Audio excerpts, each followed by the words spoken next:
అక్షయ్ కుమార్ కొత్త హిందీ సినిమా భూత్ బంగ్లా రిలీజ్ అయి నిన్న ఆదివారంతో 3 రోజులు కంప్లీట్ అయింది. ఈ 3 రోజుల గ్రాస్ కలెక్షన్స్ చూస్తే ముందుగా ఈ సినిమా రిలీజ్ అయిన మొదటి రోజు శుక్రవారం ఏప్రిల్ 17న ప్రీమియర్స్తో కలిపి 27 కోట్లు గ్రాస్ కలెక్ట్ చేస్తే రెండవ రోజు శనివారం కలెక్షన్స్ పెరిగి 31 కోట్లు గ్రాస్ వచ్చింది. అలా టోటల్గా 2 రోజుల్లోనే 58 కోట్లు గ్రాస్ కలెక్ట్ చేసిన సినిమా ఇక నిన్న ఆదివారం మూడవ రోజు సండే అడ్వాంటేజ్తో మరో 37 కోట్లు గ్రాస్ కలెక్ట్ చేసింది. అలా టోటల్గా 3 రోజుల్లో 95 కోట్లు గ్రాస్ అయితే కలెక్ట్ చేసింది.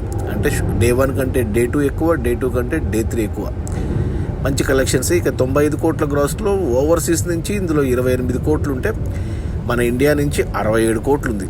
ఈ 67 కోట్ల గ్రాస్లో ఇండియాలో జిఎస్టీ తీసేస్తే ఇండియా నెట్ కలెక్షన్స్ వచ్చేసి 55 కోట్లు. ఈ సినిమా బడ్జెట్ 120 కోట్లు అయితే 55 కోట్లు వెనక్కి వచ్చే మొదటి వీకెండ్లో, మొదటి 3 రోజుల్లో మరో 65 కోట్ల నెట్ వెనక్కి వస్తే సినిమా హిట్ అవుతుంది బాక్సాఫీస్ దగ్గర కమర్షియల్గా. మరి ఈరోజు సోమవారం వర్కింగ్ డే, కలెక్షన్స్ తగ్గుతాయి. మరి ఈ వర్కింగ్ డేలో ఎలా పర్ఫామ్ చేస్తుంది, మరి సినిమా హిట్ అవుతుందా లేదా అనేది ఒక మొదటి వారం తర్వాత లేదా రెండవ వారం అంటే రెండవ వీకెండ్లో తెలిసిపోతుంది. అది మన ప్రియదర్శన్ డైరెక్షన్లో అక్షయ్ కుమార్ కొత్త హిందీ సినిమా భూత్ బంగ్లా రిలీజ్ అయిన మొదటి 3 రోజుల్లో 95 కోట్ల గ్రాసు. Okay, bye.